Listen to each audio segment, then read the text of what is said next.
Welcome to It's a Woman's World, a show which discusses any and all topics under the sun from a woman's point of view. Hosted today by Nadia Giordana, and here's Nadia. Hello and welcome to It's a Woman's World. I'm Nadia Giordana. Co-hosting with me today are Naava Johnson. Hey. Welcome, Naava. And Uma Janga. Hi, it's Hi, a pleasure Uma. to be here, Nadia. Oh, nice to have you here too. And Junita Cathey. Hello, how are you? Good. How about you? Good, good All to see right. you. And we have a special guest today, Meg Corrigan. Meg is an author, a speaker, a retired college counselor, and Meg is also a survivor of a terrifying sexual assault. And I think, Meg, welcome. We'll have you start by telling us about that day on the mountain. Okay. Well, it's pretty much etched in my memory, as you can imagine. I was single and 25 years old, living in Colorado Springs, and although I had a master's degree in counseling, I also had been an art major.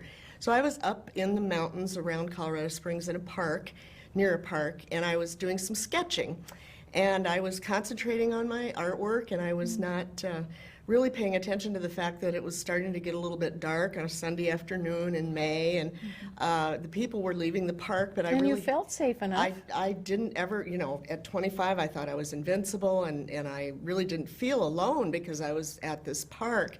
Well, all of a sudden, a man jumped out from behind a huge rock right where I was doing my sketching, and he had a mask over his face. And my first reaction was, this is some kind of joke. These are a couple guys that had a keg or whatever, and they're just being silly.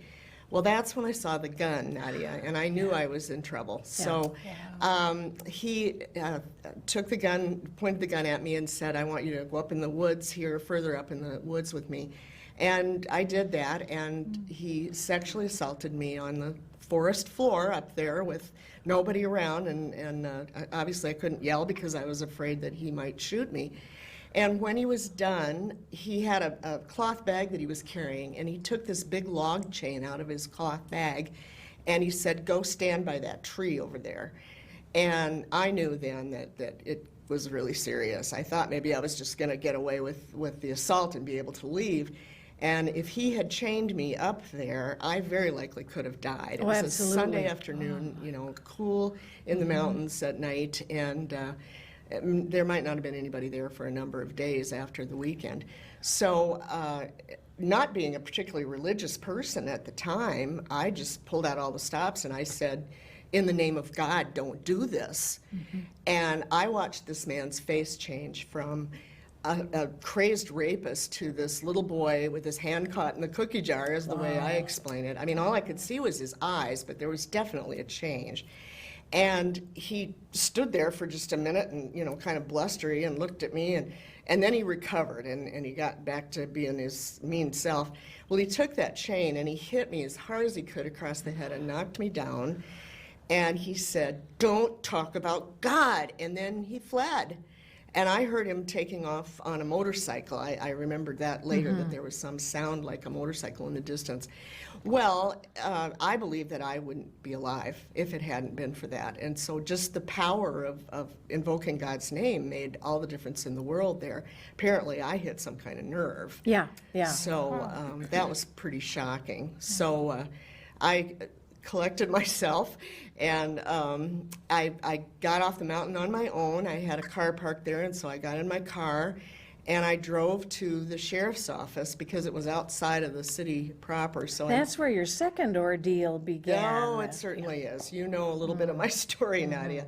The police or the sheriff's department was just horrible. This was 1972. Now I'm a grandma of 10, so it's been a while ago. But the detective that interviewed me or took my information wasn't very sympathetic. He said, what were you wearing? And I had on jeans and a t-shirt, and I said I was wearing this. And he said, well, what did you do to provoke this? And a lot of the horror things, the horror stories that you hear from assault victims.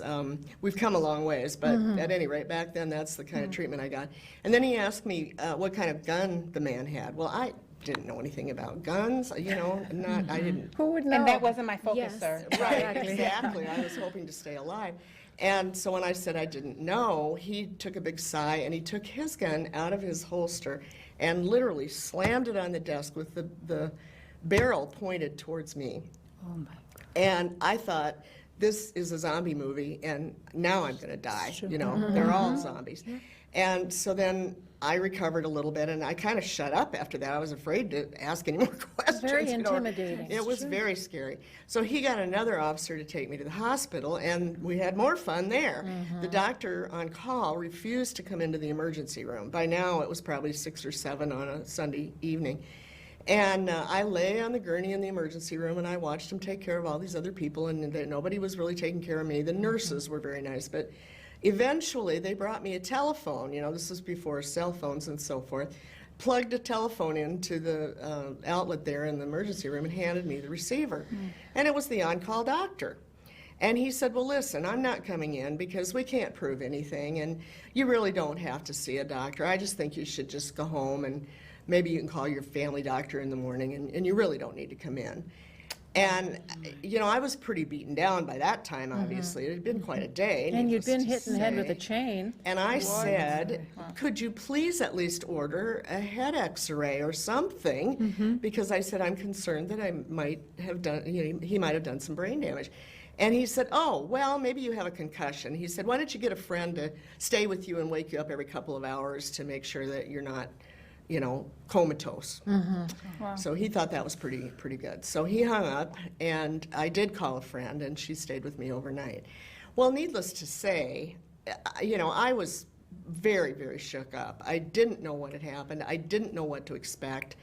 I never heard from the sheriff's department again, ever.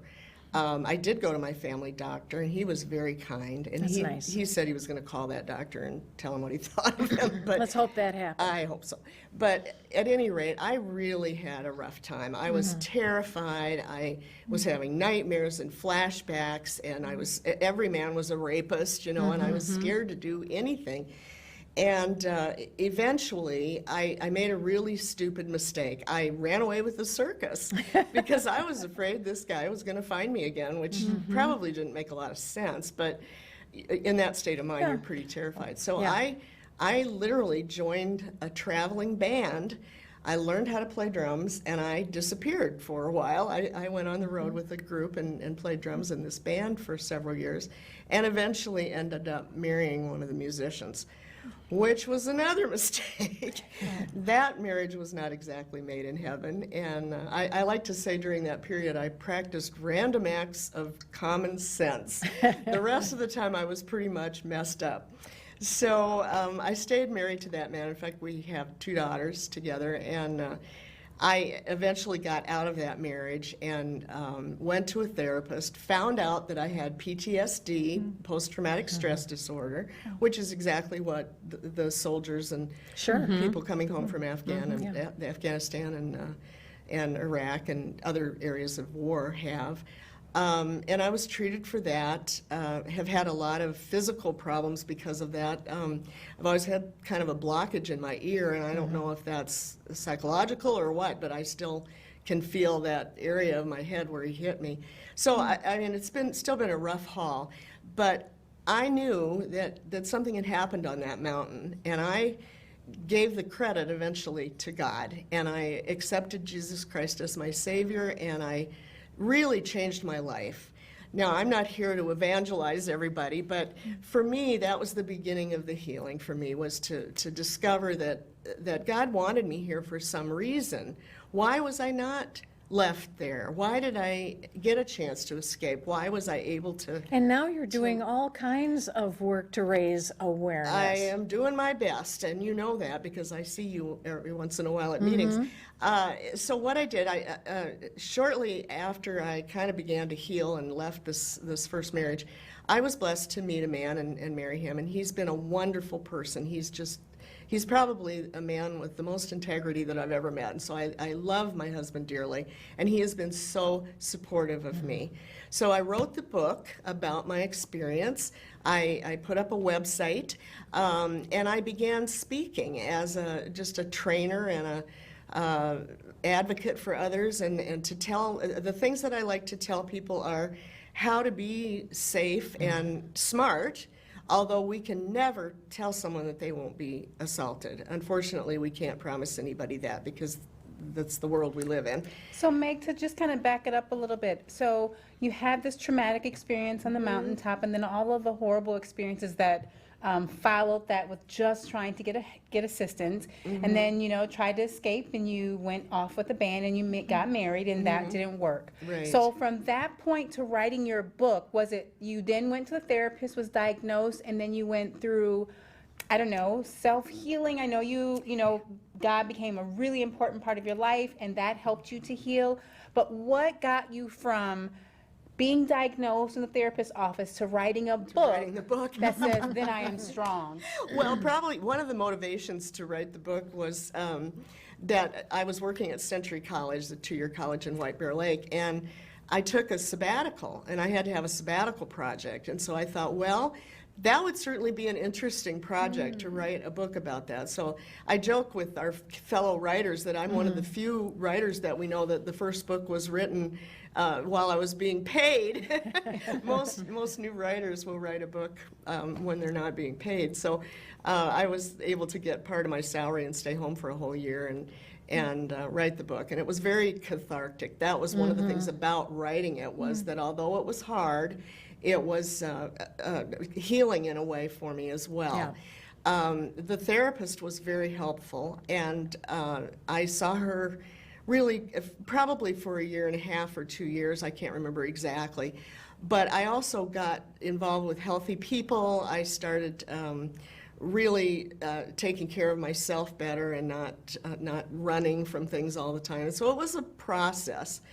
But I think one of the most helpful things, after I had started doing all this speaking and talking, I had done some training for like social workers and people like that. But on the 40th anniversary of the assault, my husband and I went to Colorado. He had not, I mean, he's been to Colorado, but he never lived there. He and I met in Minnesota. And I got here because of my ex-husband. That's how I got here, was that he was from Minnesota. And so we went to Colorado Springs, and I called up the sheriff's department, and I went in and met with 5 of their staff.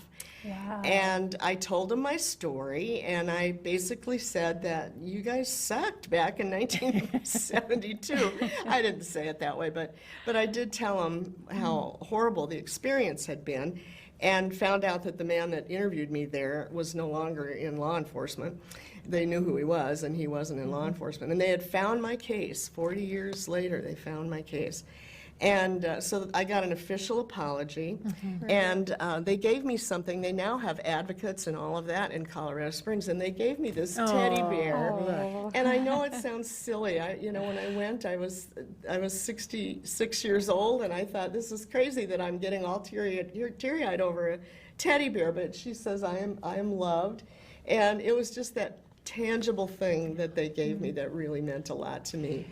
I think in addition to the tangible piece, I mean, when you initially went to the sheriff, you were treated like you were the perpetrator. Exactly. And when you came back, even 40 years later, to have your experience validated, there's nothing they could do with the perpetrator. No. There was no additional follow-up, but to have your voice and your story validated, Absolutely. still has meaning. I mean, Yes. the power of an apology. You can't take away my pain, but when you acknowledge that somebody here, aside from the perpetrator in the mountains, this is now the law enforcement person, the fact that you were able to apologize and acknowledge that I was hurt and I was wrong is very, very powerful. Yes, it was extremely powerful.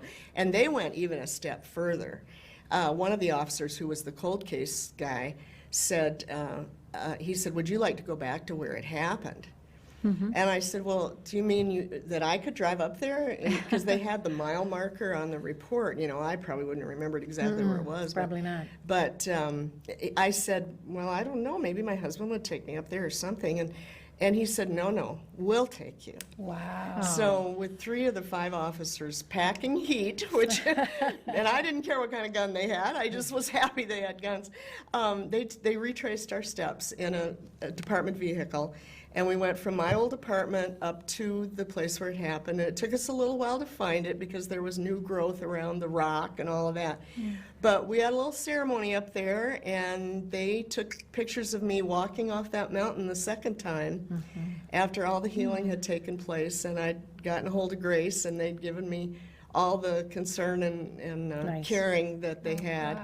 And it was quite a momentous day. And I'll never forget, I did this alone, and so I came back to the motel. My husband was sitting in a lawn chair, and he looked at me like, okay, are we taking you to the mental health unit, or are we going to go have supper? And I'm like, yes!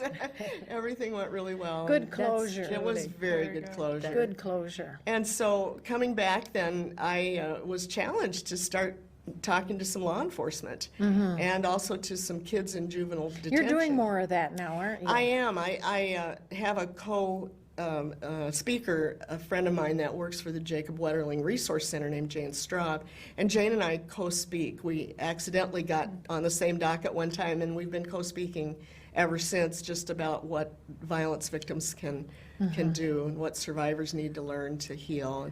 So it's turned out to be an amazing tragedy that turned into triumph for me. So if there is only one advice that you can give to the viewers, what would that be? Oh, wow. Yeah. Just one? Well, Just say one strong thing. okay, from I my- would say that there's a African proverb that says to take your pain and recycle it as fuel for your journey. And that's what I feel that I've done, is I've taken the hurt that happened to me and I've turned it around to make my journey about healing for myself, but also helping others heal. That's the most important message for me. Using the pain for fuel for your journey. I like that. Absolutely.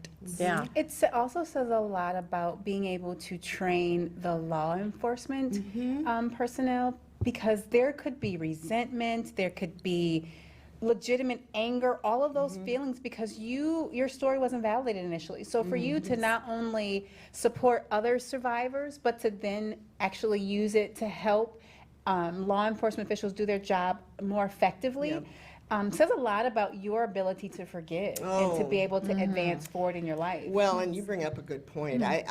We have wonderful law enforcement now. It's totally different than it was back then. There are occasionally some incidents where it's not so good, and we all know that sexual assault is not reported by many people. About 1 in 4 women that we know of are sexually assaulted, but many more probably are that don't report it. I'm sure.